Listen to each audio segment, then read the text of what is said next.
Igazából ez egy kicsit fura lesz az a videó, de most elmondom.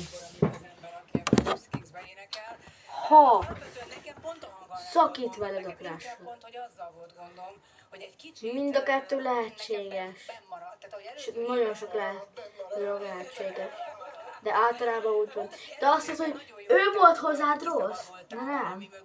Te voltál rossz vele. És van oka. A kettő.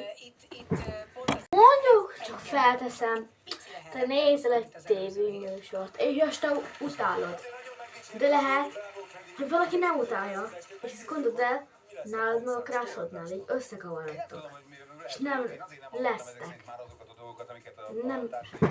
Itt vagytok ketten, és ha így összekavarodtok, akkor nem tudjátok egymást elérni. Hogy legyél hozzá jó.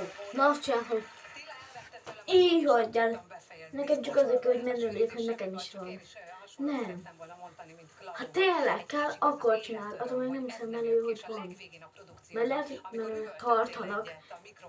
De azt magadban bűntudatot érzel. És csak akkor csinál, ha kell.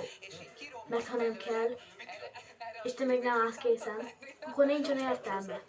Csak azért, hogy a társadalmi életed jobb legyen. Nincs akkor értelme. Ahogy ennyi volt, hogy